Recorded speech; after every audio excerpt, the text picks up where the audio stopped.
Our wide receivers were one of the worst when it came to dropping the football.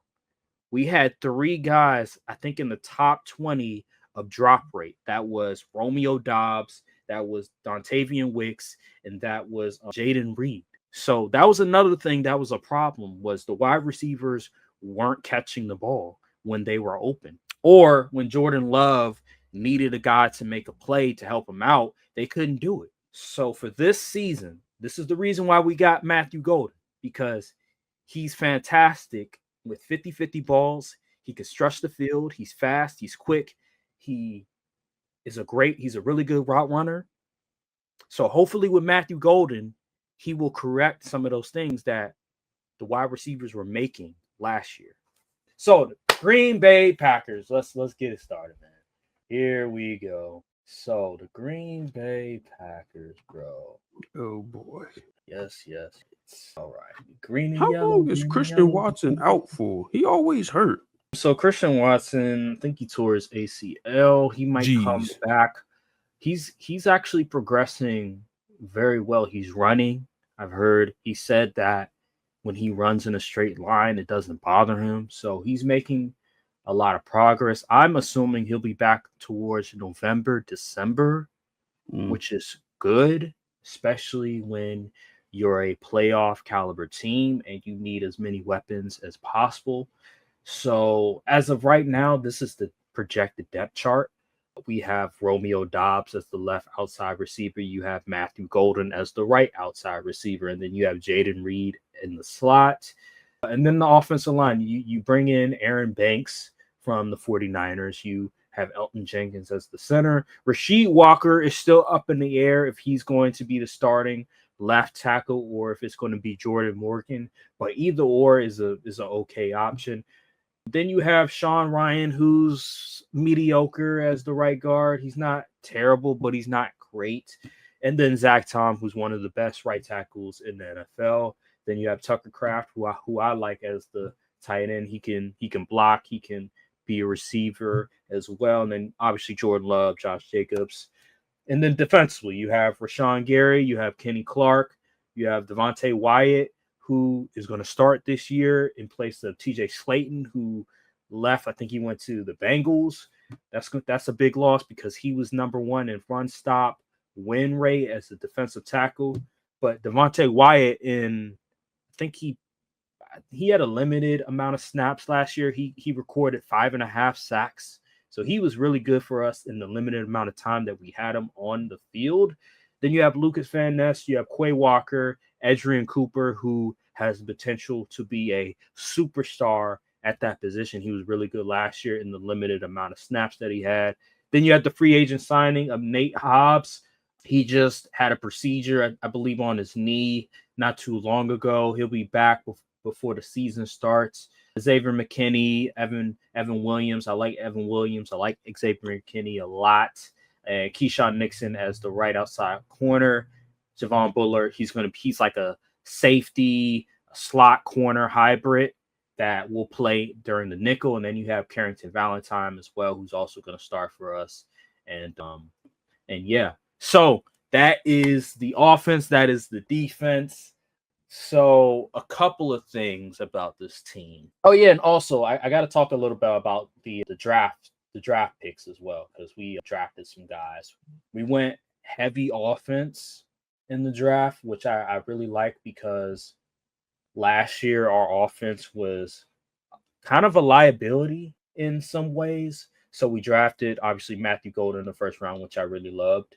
And then round 2, we added depth to the offensive line with Anthony Belton. Round 3, we added another receiver in Xavier Williams from TCU. And then we went edge. We went edge again. And we went defensive tackle. So pretty much mostly defense from there. Then we drafted another offensive lineman in round 7. So that is our draft picks. And here's what I'll say about the Packers. The biggest question marks. I'll just speak for the offense, and then I'll let you go to the defense. Offensively. So last year, Jordan Love, he was banged up for a lot of the season. If you don't remember, the first game of the year, which was against the Eagles in Brazil, which was a horrible field. I think he messed up his knee. I think he had an MCL sprain or something like that. So he was out for a couple of games. And when he came back, he lost a lot of his mobility that made him special. And I want to show you something real quick because this is very important. These are advanced stats on Jordan Love from last year, and two stats that are very alarming. Part of this is scheme, but part of this is Jordan Love and his just lack thereof. So when you look at bad throw percentage, Jordan Love is 29th on bad throw percentage. Is that low or high? That's high. Yeah, that's high. Okay. My bad. It's high. It's high. Yeah, it's not. That's not good. That's not good. He's 29th. Okay. So, and then when you look at on target percentage, he's very low. He's 29. So what that tells me is, one, he just wasn't very good, and two, the scheme that we were running, it wasn't giving him easy opportunities.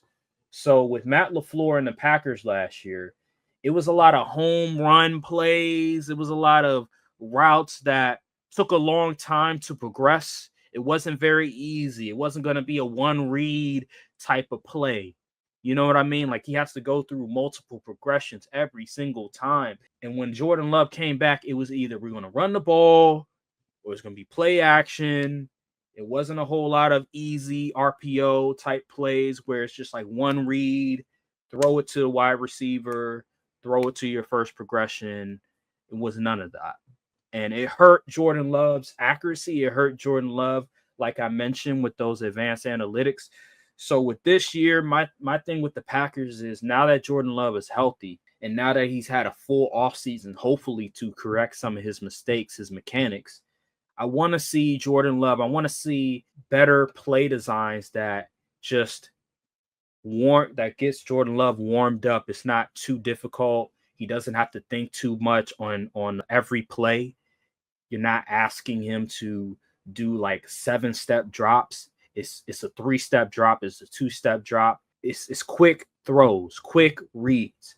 I don't want to see too many 7-step drops. I don't want to have to see him go through 3 progressions before he's able to make a pass. We got to make it easier for Jordan Love. We don't want him to think too much. That's what I'm looking for with this offense. And I want it to be more pass happy, because last year we relied too heavily on the run, and we weren't a great running team. Josh Jacobs made us look really good, but that offensive line and the run wasn't very good. So that's what I'm looking for with this offense. And then the last thing, and then I'll let you go to the defensive side. Our wide receivers were one of the worst when it came to dropping the football. We had 3 guys, I think, in the top 20 of drop rate. That was Romeo Doubs, that was Dontavian Wicks, and that was Jaden Reed. So that was another thing that was a problem, was the wide receivers weren't catching the ball when they were open. Or when Jordan Love needed a guy to make a play to help him out, they couldn't do it. So for this season, this is the reason why we got Matthew Golden, because he's fantastic with 50-50 balls. He can stretch the field. He's fast. He's quick. He's a really good route runner. So hopefully with Matthew Golden, he will correct some of those things that the wide receivers were making last year.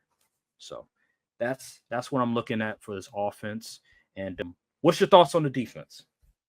Oh boy, the defense. All right, so I believe you guys, I do like your guys, middle linebackers. I do think Quay Walker is good when he's on his best behavior. He's a solid dude, but sometimes he just does silly stuff, which is uncharacteristic, because you play that Georgia, daggone it. Supposed to represent a Bulldog properly. But Edgerrin Cooper, I'm not too sure about Edgerrin Cooper. Really? I need to watch more film on him. If you want to chime in and talk about what he brings to the team or what you saw from him, be my guest. But as of right now, I just think he might have been just a decent. I think he was a rookie last year. He was. Yeah. So, but I think your secondary, I'd like Javon Bullard, another Bulldog. I like Evan Williams Xavier McKinney, of course. Nate Hobbs. I'm not too. I think he's a decent. I think he was kind of underrated at one point, but his play might have trailed down towards the end of the year. So He was hurt. y'all need That's a why deep. he was Okay, that hurt. makes sense. Yeah. But y'all needed DB help. Y'all went out and got some. So especially after you lost Jair, let Jair walk. So I can't be mad at that. You feel in position need. My main problem with this defense here is going to be getting to the QB. Y'all really haven't addressed that at all. Like you're still running out there with Lucas Van Ness. Yep. Still got Rashawn Gary, Kenny Clark, Devontae White. Like these guys, I'm not confident in these edges to get to the QB. Lucas Van Ness, he hasn't showed me one impressive rep in his 2-3 years he's been in the league, and that's a problem. And Rashawn Gary, he had the potential to be a double-digit sack guy year in and year out, but we just haven't seen him be consistent for an entire season. And he's not that great against the run when he's playing on the line. Well, yeah, and he actually improved in run stopping. Oh, he did past season. Yeah, I think he was one of the best at a run stop win rate for a defensive lineman. So on ball or off the ball. I can't tell you. Okay. I think it was probably on the ball, but I can't really tell you definitively which area it was. But all I can say that he has improved as a run stop. Okay, good. Because I know he's more of a one like he's probably in that like 250. He kind of like that Micah Parsons type pass rush. You get like you in the 250 range and not like super big or anything. So stopping the run is a little difficult for you. But if he improved in that department, hey, hopefully he improves again. But as far as his pass rushing ability, like he just needs to be more consistent because he has what it takes to be a double-digit sack guy, but he just doesn't sometimes. And I know he has a good competition playing in the AFC North. You got a bunch of good tackles. You got Panay Sewell. You got I think Dan Skipper. You got Christian Darrisaw, and the Bears literally just got a tight tackle that's worth something. But yeah, so he has been playing some tough competition. I just don't see this team getting to where they need to be. One, because I still think they need a bona fide wide receiver one. I like Matthew Golden, but to me, he's more like a high-end two that you would want for a competing team. And they need a definitive pass rusher, a guy that you can rely on third downs, third and longs to get your team off the field with a big play. Even if he doesn't get the sack, at least make it tough on the QB. It's just like these guys. And also, I'm looking at this team on defense, kind of slow. I mean, they're kind of slow. Okay. It's like not a lot of sideline to sideline guys. Like they can definitely get out athleted in certain instances, give up plays over the top. Like I think I seen some training clip plays, and it was like Matthew Goins is out there roasting these dudes. But so that's my main concern with this defense, which is probably why I'll have them finishing second in the division because we'll get to the other team. Yeah, we'll get to that, which is fair. I mean, that's a fair assessment. You got to remember. People got to remember that the NFC North is arguably the best division in football, and 3 teams made the playoffs last year. So even if a team finishes second or third, that doesn't mean that they're not going to make the playoffs. That just means that the other teams are just so much better, and they're probably the best team. It might be the best team in the entire conference. So just to let you all know, it's not an insult to say that the Packers or the Vikings or whatever team is the second best team in arguably the best division in football, most competitive division in football. But yeah, what I want from the offense, though. So sorry to cut you off. Go ahead. Tidbit. What I want from the offense and Matt LaFleur, I want him to give, like you said. I think you touched on. You said this already, but I want to reiterate it. I want to see more layups for Jordan Love. Yeah. Jordan Love to me is kind of like a rhythm QB. If you just get him out the gate, if he stinks it up in the beginning, it's going to be hard for him to get out of that rut. You need to give him some time. You need, like you said, some RPOs, some easy completions. Make it to where Matthew Golden is running a slant or an out, and then just get some quick completions on the board so we can get that rhythm going. Because in my opinion, he's like a rhythm QB, like how a rhythm shooter is in basketball. Get him going early, he's going to be great. But if he doesn't get much opportunities to get something going, he's not going to look. He's going to look very average to below average. And I believe, especially with that, I know the injury was probably long behind him, but I still want to see him get more consistent reps. So where he doesn't have to worry about having to rely on his arm, he can start focusing more on his mechanics, getting that foot planted, driving the ball, and using his hips a lot more, because a lot of times Jordan Love has a very arm throw motion, and it could kind of screw him up in moments because he doesn't get his feet set. He's throwing off his back foot, and it just like sometimes it turns easy 15-yard into you overthrowing it and hitting the safety right in his face mask, and I just don't like that. So yeah, that's what I really want to see. I want to see them get Tucker Kraft involved a lot more too on short yardage and short downs, because Tucker Kraft is really good, and he's actually pretty good after the catch as well. So I say give him the ball a little bit, 3-4 yards, and have him turn around, try to get some yards after catch. So yeah, the Packers have what they need to be a top team in the East NFC, but they just need a better plan of attack, in my opinion. Because I think Matt LaFleur could do it. It's just sometimes he gets a little too flashy, especially with the personnel that they have. You can't really do that much. I think one of the things I liked about the draft is that they looked at it and said, we need to improve on the wide receiver position. We need to get guys that can get yak. I believe Xavier Williams, he's a gadget guy, but I think he could also get yak potentially, and Matthew Golden. So I like those two guys on the squad because they can do something that the Packers really couldn't do last year. So I believe this season they need to make sure that they can get the receivers and allow the receivers to get yards after the catch. Like, we need to see these receivers get some yards after the catch because they weren't really that great at doing that last year. So just like you mentioned, easy layups. Try to not make it too complicated, not too difficult for Jordan Love.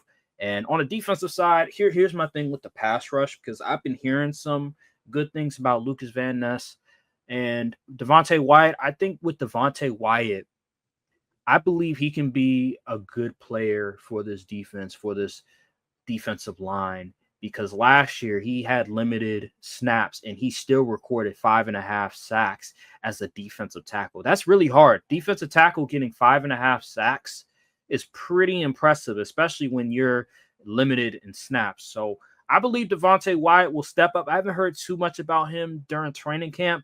I've heard more about Lucas Van Ness and Adrian Cooper. Just to give you more information about Adrian Cooper, the reason why you probably haven't heard too much is, again, he was a rookie. He was still learning the playbook, so they didn't give him a whole bunch of snaps in 2024. In 2025, I expect to see a lot of Adrian Cooper. He's your Fred Warner. He's that caliber, not caliber of player, but in terms of that archetype that you're looking for, who can wreak havoc in the middle or just disrupt the quarterback. Yeah, so he's that type of player, that type of archetype that can potentially make a difference. He adds speed to that Packers defense. He's very explosive. He's very fast. Quay Walker, to a certain extent, he's pretty quick and fast as well. My problem with Quay Walker is his instincts and it's just certain times he overcommits. He doesn't commit when he needs to. He hesitates. There's certain things about Quay Walker that if he just took it upon himself to be smarter on the field, he could be a really good football player for us as well. But I just haven't seen the consistency enough for him. And he's not the greatest tackler either. So Quay Walker, I'm pretty much done with him. But Lucas Van Ness, Devontae Wyatt, I still have hope that they can be decent. And last thing about the defense, and then we'll go to the next team.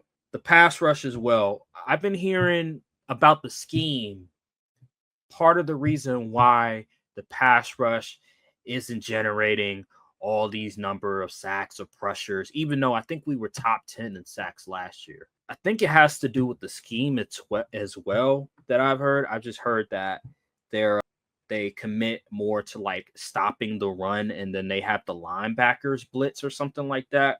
So part of it is scheme, but it is also just the guys have to perform better as pass rushers. So I'm gonna leave it at that. The corners, we'll just have to see with Nate Hobbs. I really don't know. I heard some good things about him in camp, but he has to stay healthy. But yeah, man, we'll get down that road when we're ranking our teams. I'll go a little bit more in depth later on. But let's move on to the next team.